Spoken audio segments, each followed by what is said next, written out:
entrepreneurship is like, it's like personal development on steroids because You can make it very miserable Yeah. if you don't have the right mindset. a mecca of wellness, in all of North America eventually at some point.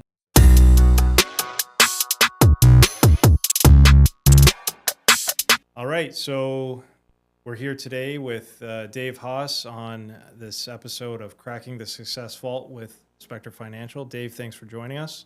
Yeah.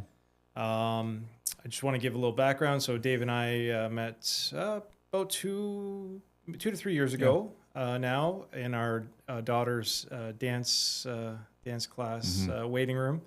So we've had some conversations in the past about things like family, careers, finance. We've been to each other's kids' birthday parties and stuff like this. And I think we've got a lot of similar belief systems and common ground. And so I'm really excited to dive into this. You had me on an episode of your podcast a while back. And so now you're returning the favor for me. So thank you for being here. Dave, why don't you just tell me a little bit about, sort of your mindset, how you got started. You mentioned you've been an entrepreneur since 16. So just tell me a little bit about that. Yeah. I mean, basically, when I was, to go right into it, when I was like really young, my mom passed away when I was 9 years old of cancer. And so that kind of left me to kind of fend for myself a little bit. My dad was present, but like he was working full time, taking care of 2 kids. My mom was the primary caregiver, and then she went away. And so my dad was kind of left juggling all the balls kind of thing. And so part of that led to this independence and desire for, a different life, more, not that we were poor, but my dad wasn't very good at like taking care of stuff. And so I kind of held on to like a lot of like shame and embarrassment about like the house we lived in, the cars we drove, this kind of thing. And so that led to the desire to like, make a bunch of money essentially. Right. And so that's what motivated me. So when I was 16, I started from my first company, which was called Squeaky Clean Window Washing. And I built that business like just as a kid, like with this basic business principles that now would be like in books, but it was just second nature to me, which was like, do good work, show up on time, be polite, like these very simple concepts. And because of that, like that business expanded and grew word of mouth. And then while I was running that company, I was also going to university for business. I was managing a local nightclub downtown Windsor. And so like I was just doing everything. And when I finished university, I sold my window washing company. And I used the proceeds of that along with, begging and borrowing from some other people to buy into the Treehouse Bar and Grill. And so that became my primary business for like a really long time. I owned that business for 21 years. I bought it when I was 22 years old, which was just nuts, right? And so, I kind of thrust into that whole environment of entrepreneurship. I opened up a couple other bars with some different partners. But then I started started asking bigger questions as I went down that road of like personal development. Because I think entrepreneurship is like, it's like personal development on steroids because you're forced to face failure and adversity and, you're constantly being challenged. Whereas if you just have a regular, 9-to-5 job where that paycheck is steady, you maybe not get put into those situations to ask questions about like, hey, like what's really going on here? And so because of, I think, the environment of entrepreneurship, it forced me to ask a lot of questions. And so that led me down a path where I ended up quitting drinking. And then there was a lot of realizations that came from that. And so I just got more aligned with what it was that I was really supposed to do. And at the core of it was to help people, essentially. Yep. And so that led to the sale of Treehouse. It led into a coaching business that I've been running for the last, like 7 years. So I work with high-achieving men that essentially have kind of achieved all the outwardly success, but they hate their lives. And so I teach them how to love their life, and still have the success, because that's part of what my journey as well. Like I still want to build the wealth. I like building businesses. I like the entrepreneur journey, but I also want to have freedom, and I want to have abundance, and I want to have family time. And so I believe that people can have their cake and eat it too. So that's what I teach people to do. That coaching business led to the creation of Lungovita, which is my current business. And essentially, Lungovita, what people see it now is like a campground. It's a glamorous camping, but it's so much more than that. It's going to be a mecca of wellness, in all of North America eventually at some point. And so our grand plan is to build cabins, build a restaurant, have wellness So you'll be able to do like it will be like like right now people sign up for retreats and it's like a set date and you go to a specific retreat for a specific thing, but you'll be able to come out to Lungovita at some point and say, hey, I'm here for 3 days. And we'll say, okay, what's the biggest concerns that you have going on? And some might be overweight, they might be sick, they might be stressed out. And then we're going to give them a rundown of the things that they should go through while they're on the site, for those 3 days. Yeah, so more like an a la carte type. 100%. These are the things I'm looking to deal with, and Yep. you've got the programs in place, and they sort of select their menu. Yes. And so like that's where Lungovita is going. The glamping was just like a stepping stone to that. And so all of the stuff that I learned through, the curiosity about why I am the way that I am led to these discoveries that completely transformed my life. And so as a result of that, people started saying, hey, like, what are you doing? Because your life seems pretty good. And I would say, well, this is what I did. And so that work is the foundation of Lungovita. And that's what people will learn when they come out there. Once the wellness protocol is all put in place and the big construction of the property is done. So yeah, that's kind of where I'm at now. And I've been, like I say, I'm 46. I've been running my own company since I was 16. So it's like 30 years of entrepreneurship, and so I got a really good awareness around like what it actually takes to be successful and to execute. Right. And so, yeah. So, okay. So you've done a lot over the last 30 years. Let me dig into it. So like, as an entrepreneur, what advice would you give somebody who, maybe they're in a similar situation to you at 16 and this was really my situation. My mom was, a single parent until I was 13 years old. We lived sort of around the poverty line for a long time. And, she got married. My brother came along. We kind of sort of moved up to the lower middle class system, level. And I felt the same way. I knew there was more to be had, and I knew that, working a 9 to 5 wasn't going to cut it. But for people who are in that situation that we were in, knowing you wanted more, knowing there had to be a better way, like how do you recommend somebody get started? To find. You mentioned that you got into a number of different businesses, and it was about discovery and things like this. So how do you recommend somebody get started? Well, I think the first thing I would say is, what is it that you want to obtain by, becoming an entrepreneur or by making more money?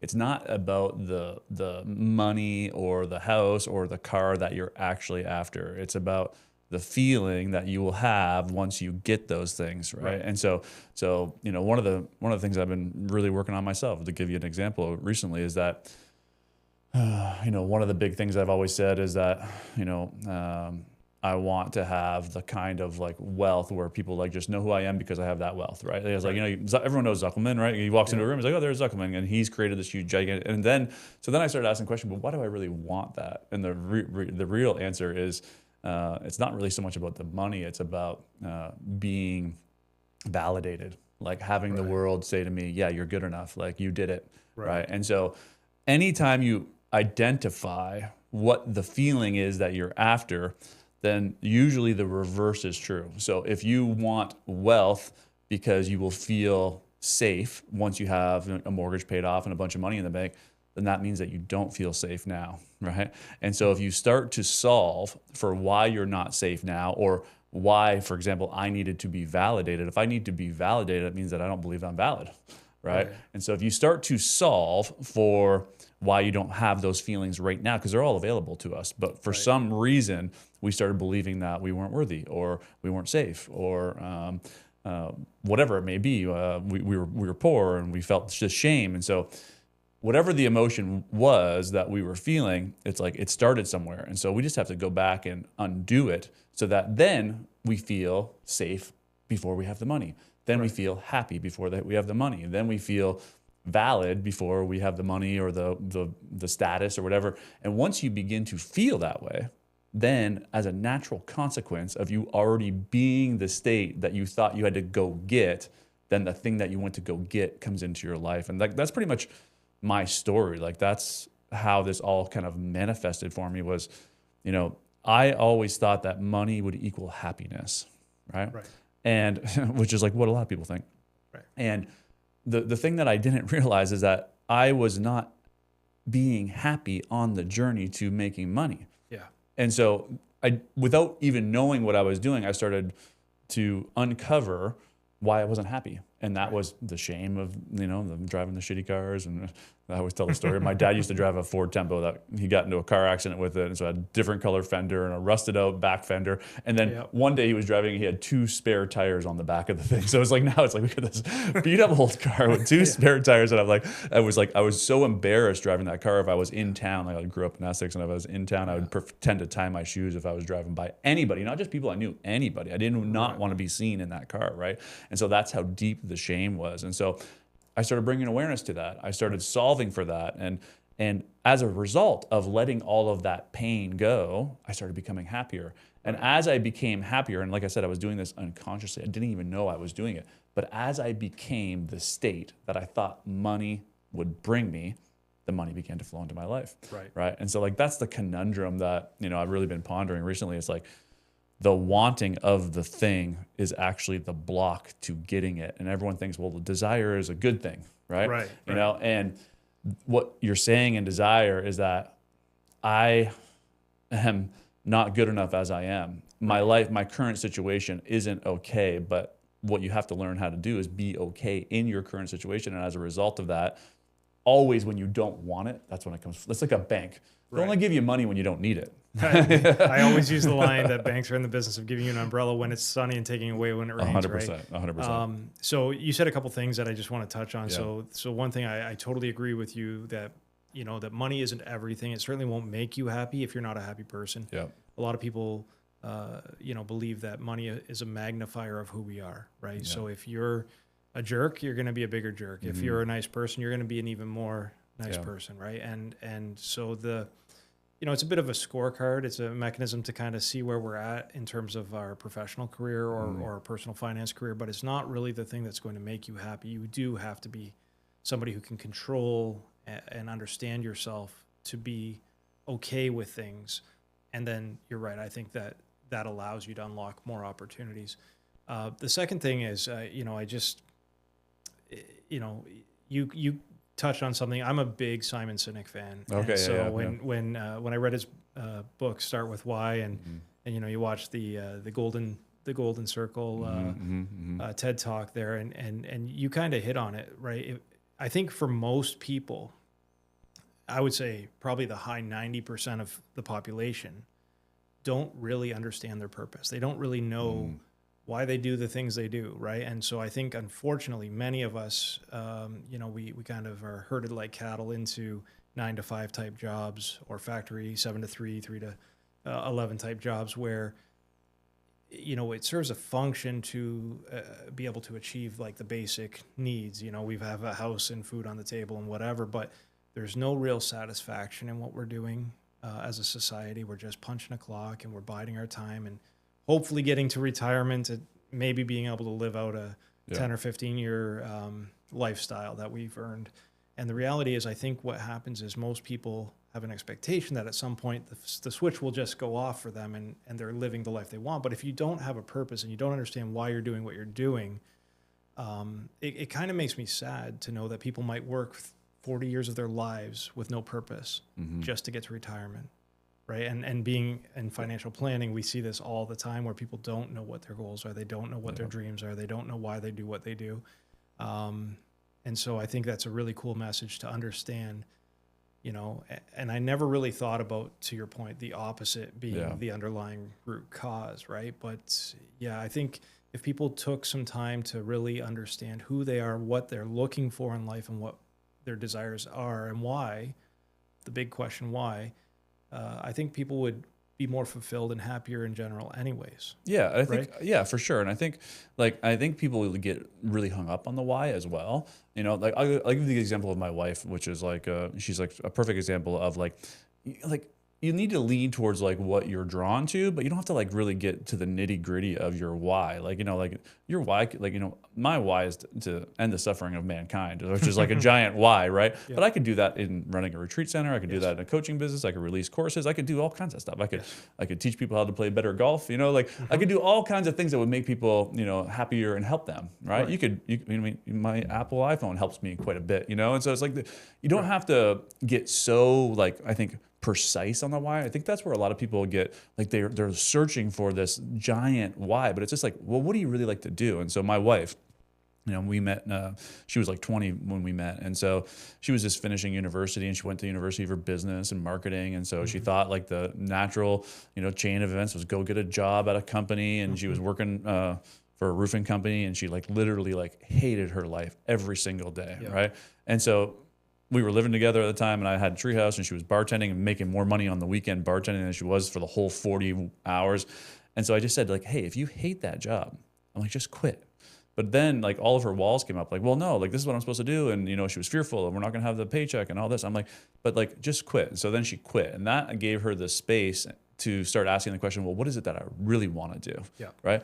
And so we looked at her just as like a reflection. We said, okay, you took 40 classes in university. Which was the one that you liked the most? And so she went to business school, but she took one art class, and she was like, that's what I love. I love that class. I wanted to go to it every single day. And I said, okay, well, let's create a business in art. And she's like, well, I don't know what the business is going to be. But the second she aligned with the intention of creating an income source, a business or whatever from art, then all of these ideas started flowing in. She started painting murals on people's walls, and there was this. And then all of a sudden, a guy across the street from Treehouse was a tattoo artist and basically said, hey, like, this is what I do. And she was like, boom, light bulb went off. And then she started looking into that industry, and she could see that there was a big miss for like women getting tattoos. And then she created this niche market, and now she's probably the most popular tattoo artist in Windsor. And it was all, I don't want to say effortless, because she is like meticulous attention to detail. So there's not effortless, but certainly natural. But it didn't feel like work to her. Right. And so that's really what freedom is all about. It's like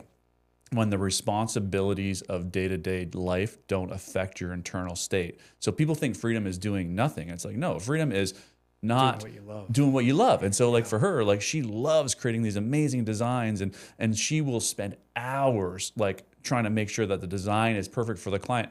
Not because she's trying to impress the clients, because that's what she loves to do. And she sees like she gets so much joy out of creating, this amazing piece of art out of a bunch of, recommendations from a client. And so, and because of that, it comes through in her clients. She literally opens her books for 2 hours every 6 months and fills up 6 months of work. It's like she has unlimited demand, right? And so this is what happens when we align with like our why. And it doesn't have to be like this specific, this is the business, and this, it's just a broad sense of like, as long as you enjoy going to work every day, then it doesn't feel like work. And, that's where I've been for the last 30 years. And, one of the things I was pondering, this is a good financial planners, good financial planners take. But, when you get pressed in business, I got pressed the other day. I had a very difficult conversation with my two managers, and sometimes in business, it feels like you take one step forward and 10 steps back, right? Like, and so I was like, would I have been just better off going to get a job, because I know like I would be the most amazing employee. I know I would climb to the top of a corporate ladder very easily. If I was in sales like you are, I would be the top salesman. Like that's just who I am. So I know, and I'm like, would I have been better off? And as I was asking myself that question, the answer was immediately no, because for the last 30 years, I have had freedom, right? If I want to go golfing or wake surfing or doing the things that I love, I just do it. Right? There's no place I need to be at any specific time. Yes, I have to run my business and do all of these things, but it's like I have freedom, and I'm like, what's the price on freedom? There is no price. It's priceless. Right? And so I was like, in that moment, I answered it, but I had ChatGPT do the analysis. I said, if I just went and got a job, and like where would I be comparatively where am I now? And not only did I have freedom, but I'm also, what I would say, was further ahead than someone just went out and had a job, right? And so I got the best of both worlds, and that clarity kind of give me like a sigh of relief, because as an entrepreneur, you always have that question. I'm like, should I just go work for somebody else? It's like, that's kind of like your default. Yeah. When you hit those walls, right? I mean, whether it's a tough conversation, or you have in my world, maybe you have a big loss, in terms of a client or, an employee or something like that. You do sometimes take a step back and think like, did I make the right move? But to your point, like, I find that, I love what I do to the point where, to work a 14 or 16-hour day doesn't bother me. Yeah. I actually love what I do. Are there days that are frustrating? Of course. And, do I have to be cognizant of schedules. You mentioned family. So you and I both have young children. You know, we're expecting our fourth here in another couple weeks. But we have kids that are roughly the same age. And I have seen, you guys interacting with your kids. I know that's very important to you. You know, we talk about this all the time. Like, listen, I need to make time for my family. I know my kids are missing me when I'm at work, and especially when I'm working those 14 and 16-hour days. But the quality time that we have, the quality of life that we have, and I know I see this with you guys as well, that when you're with your family, you're with your family. There isn't any distraction because you're doing what you love, and it gives you the freedom to sort of pick and choose your spots and be highly effective in both areas, personal and professional. I struggle with the whole work-life balance conversation because I love what I do. I don't see it as work. It's my life. Yeah. And so I think that's the twist on it, that I don't have a work-life balance. I have a life balance. And so tell me, I guess, how do you recommend people, balance those kind of priorities? How do you make it work? I know you and your wife are both very busy people. Yeah. Your kids are in activities like mine. How do you make it all come together? Yeah. To tell you the truth, I'm not that busy.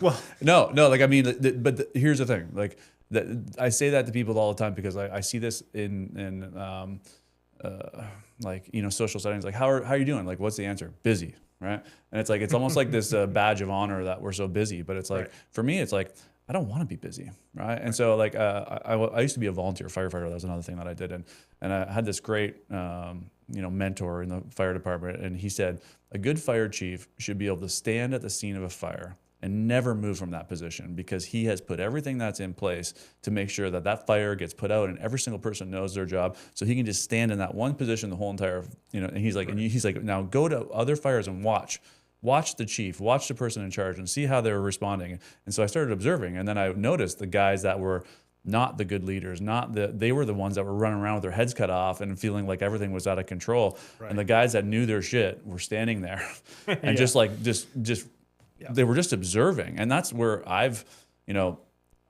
really shifted my mindset, is like, I don't want to be the guy that is working 16 hours a day, right? Even though I would, because I could see myself getting into that feel. Yeah. I love it. It's like, I see it all. Like, and so, but I want to be the guy that is essentially steering the ship, right? And so I don't want to be mopping the deck, making sure the engine is. I just want to be the guy that says, here's the grand vision, and then I want to put the people in place and align them with that grand vision. And if you do that properly and motivate people properly, then you don't have to be busy. Like, I don't feel like I golf 3 days a week.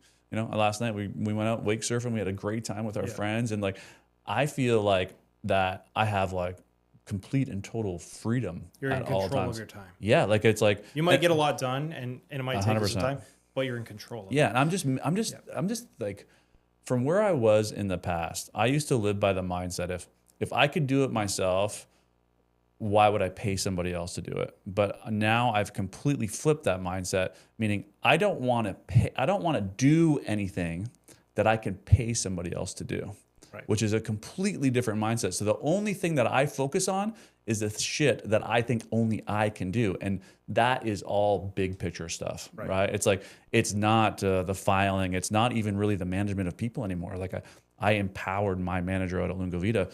She's the one that's running the whole entire show out there. Like, you give her the direction. That's it. High level, this is what I want to see happen, and she can take and run. I manage her in a 1 hour meeting a week. So I'm a big personal professional development person. I listen to a lot of audiobooks. Like, I don't even have radio on in my car ever. Like, it's always audiobooks. And one of the things that I just finished a book about empire building, and so there was a cool analogy that I think ties into what you're suggesting, and it's like when you go from trying to be the first chair of every position of the orchestra to stepping back and saying, okay, I'm not going to play an instrument. I'm going to be the conductor, and I'm going to pull everything together now. And that's how you really remove yourself from being busy in your work to being successful at a high level.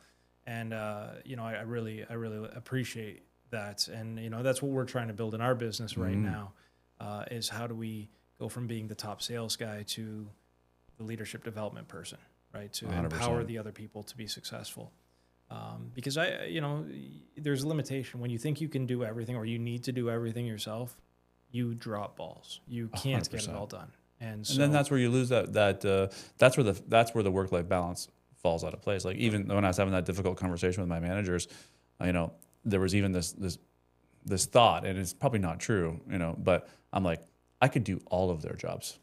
I could eliminate every single one of them and I could do all of it, but then I wouldn't have the life that I have. It's like, I need them, one, not only for my own sanity, right? But it's like, if I was doing all of their jobs, how much time would I be focused on that big picture that's really going to be moving the needle? Zero, yeah. right? You And wouldn't have time for it. so it's like in that moment of realization, it's like, yes, I could do that, and the business probably would run and make more money, like, because I could eliminate like 5 salaries, and I'm like, I really see that, but I would have zero life, and I'm like, that's not the life I want to build anymore. And so in order to do that, I had to process through, the buttons that they pushed in me in that meeting. And then after I did that, it was actually to turn to gratitude for them, And so I see all their struggles because they are the ones that are doing all the run around. And they obviously care, or Of else course this they wouldn't do. have been an issue. Yeah, that's it. And so, I again, another author, a Canadian boy, actually, Dan Martell. Yeah.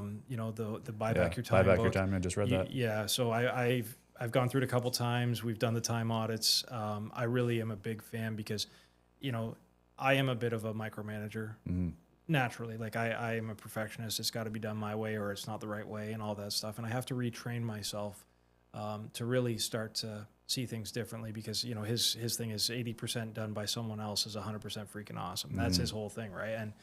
And it's true because, the time that you would allot to get that micro improvement is not worth it in the grand scheme of things, right? Your visionary role, the moving the needle on the big vision ideas is what matters, and everybody else will start to see that and buy in. And you can't have massive success when you're micromanaging. It just doesn't work. You can't scale without people. Like that's literally it. And so like when I ran Treehouse, it took me 15 years to kind of like loosen the reins and hand it over to a manager. I had tried a few times too, but it didn't work. And now reflecting back, I was like, it was the person, and it wasn't the person, it was me, because I wasn't loosening the reins enough to give them the freedom to run it as they see fit. Right. And so it's like, I'm so aware of the fact that people don't want to be told what to do. That's right. Right. And so it's like, the example I always give is like back in the day at Treehouse, I would have like a checklist of like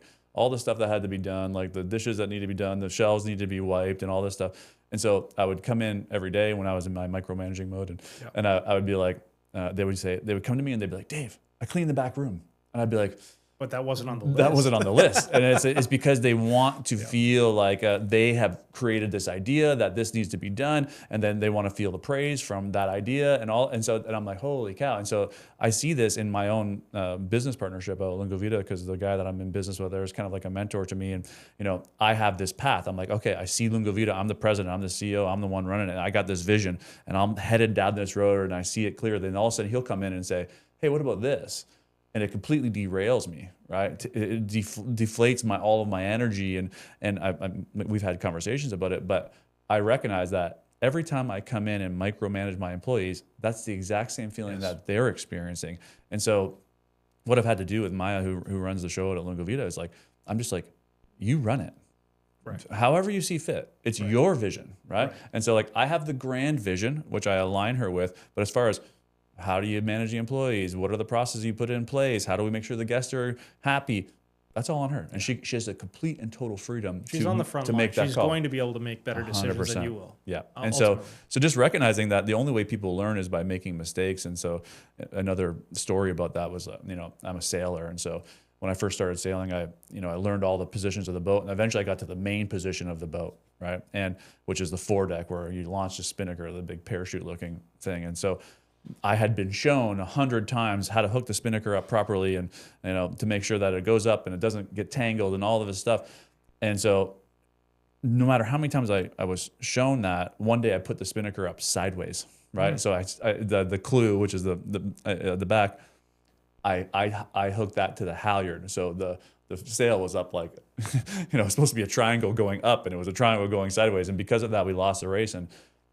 And I will never make that mistake ever again. Right. And so it's like you have to give people the room to make mistakes. But as entrepreneurs, it's hard to do because, we're thinking about the bottom line, and that mistake might have cost you thousands of dollars. And the other big mistake I think entrepreneurs make is they think that people working for you have to constantly be working. But just as well as I do that we're probably only really effective for 4 or 5 hours. And then after that, it's kind of like, you're just kind of, this is why I schedule my stuff like this usually near the end of the day, because I'm like, by after 2 o'clock, my brain is kind of like fried, and all my productivity is kind of like out the window. And so you have to recognize that you're not going to get 8 hours of productive time out of every single person, right? Because you're not productive for 8 hours a day, right? And so that loosening the reins is the thing that allows me to live the life that I lived. Yeah, that's really cool. So you mentioned sailing. I noticed a week or so ago that you posted about golf scores. So I know you're relatively new to the golf game, and you set a pretty ambitious goal for yourself, and you hit it. Tell us a little bit about your golf experience. Well, I mean, I wasn't completely new, but I golfed when I was younger. I actually had a job at Silver Tee at the driving range there. So I had a little bit of knowledge, but I never really was a real golfer. And so sailing became like another job to me. I was managing people and courses, and the boat needed, and I said, this is not the way I want to spend my free time, And so I sold my boat, and I said, I'm going to golf. And so I had the intention to break 80. And I went and started getting lessons from my buddy David Burney, who's an amazing golf coach. And I said, "Do you think I can do it this year?" He's like, "Maybe 2 years." so by the second year, though, I had broken 80. And the big thing, and this is what to your point about the intention and the why, and if you don't have an intention, you're just kind of like, lost at sea. And so when I had the intention to break 80, everything that was required for me to get to that point came flowing into my life. The coaches, the practice, the clubs, the mindset tools, all of it, right? And so then I broke 80. I had done it a few times, but then I recognized from the point I broke 80 in the middle of the season to the rest of the season, I wasn't improving. And it wasn't until the very last, like about 3 rounds, I'm like, why am I not getting any better? And it's like, because there was no more intention, right? And so then I'm like, oh, I have to set the next intention, which is to shoot par, right? That was my next intention. And then I realized that I didn't believe that I could do that. And so then I had to start unpacking that belief, and like, where did that come from? And start to unpack the self-doubt and the self-talk and all of these things. And so the shift from breaking 80 to shooting par had nothing to do with technique, had nothing to do with practice. It had everything to do with what was going on in my head, right? And one of the big things that I recognized on the golf course was I was using the tool of beating myself up to try and get me into more action. If I played a bad round, I would immediately start saying, "You're so stupid. Why can't you fucking hit the ball right? Why can you miss a 4-foot putt?" It's like, then I started noticing you need to get to the golf course. And so that mechanism of being hard on myself was the tool I've used my whole entire life to do everything that I've ever done. And so like, what an aha moment for me. And so in that recognition, I was like, hey, there's nothing more that I need to do. If I just practice once a week, play 3 times a week, I'm going to get better, right? As long as I have an intention to get better. And so, which I did. And so the second I unlocked that beating myself up and started noticing and started stepping back from it and started having fun on the golf course, that's when par showed up. And so I shot par. I thought literally it was going to take me years, and it showed up this year. I shot 71, which is 1 under par. And when it showed up, that was the first time in my life that anything had ever shown up where I was like, holy cow, like, where did this come from? Right. Every other thing in my life that has ever shown up in my life, it's been like, it's been about time. And a big part of it's been about time is because of that mindset of you're not doing enough, right? You need to work harder. You're not good enough. And so stepping out of that, unlock that flow state, and then boom, par showed up like crazy. So it was a wild journey. Yeah, because some things you're going to do in life, it's okay to be just driven and hard on yourself and disciplined and whatever. But something like golf that's supposed to be fun and passionate, like, you can make it very miserable if you don't have the right mindset. Yeah, I would almost even like, I won't say I would disagree with you, but the work that I do is about being in a constant state of flow, which is essentially being present. And so when you're in that state of flow, it's not that things are hard, because, I just went through a hard conversation, but you no longer see them as hard. You actually see them as, I'm actually grateful that all that happened, because it allowed me to like take a step back and get really aligned with what it is that I'm trying to create out there. Right. All right. It was very easy for me to go, I could just go and I don't need to do any of this. I could sell my position at Lungovita and I could move into private equity and sit back and collect a check every month and go play golf 5 days a week. I'm like, I don't need to do any of this. And so, but I'm like, but there's a deeper purpose in me to create this. And that difficult conversation realigned me with that big purpose. And so I guess you recontextualize all of those hardships and you see them as like necessary tools for you to expand. And when you do that, then like life becomes like this beautiful journey, as opposed to like, we need to work hard and grind. That's actually what I help people step out of, right? Okay. I want people to step out. Now when I say that, people think that means that you're not going to do anything. Actually, the reverse is, it's actually, my golf game is the exact example of it. I stepped out of the tools that I use my whole entire life to get me to where I've been. Mm-hmm. I stepped out of them. And because of that, the thing that I was after showed up well before I ever thought it was going to come, right? And so when we learn to step out of these things, these tools that we used to get us to where we are, to get to the next phase of life where we have that freedom, we have that abundance, we have like all of that, you can't use the same tools, right? So for example, you're a perfect example. Right. You use the tools of hard work, dedication, attention to detail to build yourself up into an amazing, financial planner, insurance, all that. Sure. You built this amazing career. Yeah. But those same tools are not going to be the tools that you're going to be able to use to build the next level, to build the next business. And so in order to recognize that, you're going to have to let go of that control. You're going to have to let go of that attention to detail. You're going to have to let go of that, I'm just going to do it all myself. Right? Because those will not work for the next level of success, right? And so once you start to create that curiosity about like why I am the way that I am and what is it that I need to remove from my life, what is it that I need to let go of in order to move me to a higher state of flow, then all the answers start like flooding into your life, right? And so I'm a firm believer that, like I say this all the time, like you can have your cake and eat it too. You can have whatever it is that you want, and it doesn't have to be hard. It doesn't have to be a grind. It doesn't have to be a hustle. It doesn't mean you're not doing anything. You're still doing all of it, but it's no longer from this place of having to. Like, for example, I wanted that wealth. I was talking about that success that I wanted to because I needed validation. Right? Unconsciously, I wasn't aware. I just is literally a realization that has come to me recently. And then the second I brought awareness to the fact that I was seeking validation, I immediately was like, I don't need anyone's validation. But it was just an unconscious program that had been playing probably since I was 5 years old when I was driving in shitty cars. It was hardwired into you from such a young age that you don't even realize it's there. That's it. And so then when I brought awareness to it, right, that invisible wire is now visible, and I go, oh, I don't need that. And so now does that mean I'm going to stop building Lungovita or stop? No, I still build it, but it's no longer from this place of I need to, because if I don't, I'm never going to be validated. So completely different energy. Now you're doing it because it's what you want and it's passionate and 100%. It's fun. Yeah, it's because it's like it's from this deeper motivation of like I want to help people.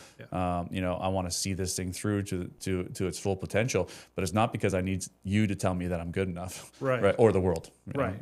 And so if you're working from a place of, for example, in my own example, of needing validation, you are constantly trying to get there. Right. And every time something shows up that sends you in the opposite direction, it's going to be met with stress, heartache, anger, frustration, working more, all of that. But if you're like, I'm already good enough, I'm already validated, I validated myself, then it's like you just do. Right. There's no energy. You don't feel like you have to do anything, right? And so that's what I'm really been like focusing on for myself, is like stepping out of the energy of having to do, which people think that you don't do anything, but no, you actually do more. You actually get more shit done because you're no longer operating from the limiting programs that you created from your childhood, probably, that protect you from some sort of pain. Right. That was deep. Sorry. No, listen, it's great advice. I mean, I'm actually, as you're talking, I'm starting to think back about like the reasons I might have done some of the things I've done in my career or my lifetime. And, it's interesting. I don't think many people take the time to think that deeply. I know I certainly really don't. So as we sort of wrap up here, Dave, I just wanted to, pick your brain. Like, where do you see yourself the next 5 years, 10 years? Like, what's your life goals? What do you want out of life here? Yeah, that's a big question. I mean, the ultimate, state for me is that I don't want anything. Like there's nothing that I want anymore, right? It's like every single thing that I've ever wanted, the thing that I've recognized is that every time that thing shows up, like I always wanted the supercar. I bought an Audi R8.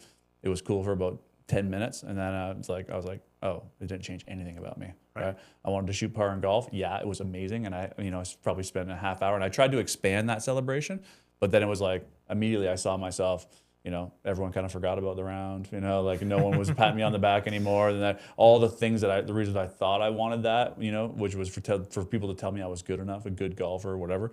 It's like, it was fleeting. It went away. And so I still had that feeling. And so it's like, I know with 100% certainty, whatever it is that I want, anything that I'm looking for outside of myself, if it shows up in my life, I will try and start looking for it in some other thing, right? And so because of that awareness, it's like, I don't need to want anything, right? And so it's like, okay, well, if you don't want anything, then, what is it you're doing here, right? The only intention I have for my own life is to continue to undo all of the things that limit me so that I can be connected to the present moment as much as possible. Because in that present moment is where life is perfect. It's like all suffering comes from looking at the past, right? Or projecting to some future that we want to create. But if we're just completely present, like everything is perfect in this present moment. And so my goal is to be in the present moment as much as I possibly can. And as a result of that, I know I will help like so many other people. And I don't even need to do anything to help them, right? Just as a consequence of who I've become, it'll help them. Like one of the things that I've seen over and over again, it's like I quit drinking 14 years ago before like quitting drinking was cool, right? And now it's cool to be straight edge, like no one, all the younger people aren't drinking as much, which I think is a good thing. But it's like, as a consequence of that, people around me in my circles have quit drinking, have quit using drugs, have quit doing these things, right?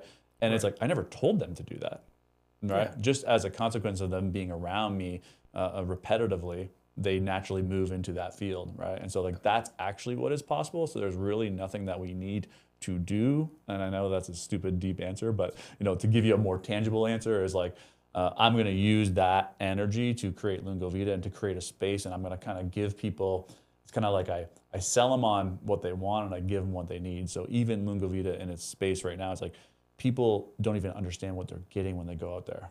Like they think they're getting this cool glamping experience that they're going to be able to post cool videos on Instagram about, right?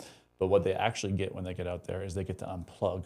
Right. And that unplugging for a day or 2 days or however long they stay in there is more powerful than a 7-day vacation at some resort when you're completely plugged in and drinking and doing all of these things, right? Not that you say you can't drink out there, but it's like, it's so peaceful out there. And we've done that intentionally. Like there's a rule that there's no music and you can't play music, right? It's like we allow drinking at your accommodation, but it's not a party place, right? And so as a result of people being in that space, right, where they're present, their cell phone service sucks, there's no Wi-Fi, being there for 2 days, they feel rested, recharged, reconnected to maybe their purpose, and so that's what I want to continue to expand. I want to give people a space to just experience that because that's where people learn the most, kind of thing. That's really cool. That's really cool, Dave. So listen, I just want to say, first of all, thank you for sharing those experiences with us. Mm-hmm. I think this is going to be a great episode for viewers to tune into. And if somebody wanted to connect with you, you said you do some coaching and stuff like this. Are you taking on clients? Yeah, I'm actually in like a crossroads right now. I'm like I have a few clients still that are still in contract with me, but I don't really know if I'm taking on any one-on-one clients. But anything, all my stuff is David F. like Frank Haas. And you find me on YouTube, Instagram, LinkedIn, like every single social media platform. And so that's where I'm kind of releasing content there. And then Lungovita is just lungovita.com if you type it in. So Lungovita means long life. So it's like that's what we want people to experience, a good long life where they're happy. Amazing. Yeah. Well, Dave, I appreciate you doing the episode. Thank you for coming and being part of our, cracking the success vault with Spectre Financial. Thanks so much. Yeah, thanks for having me on.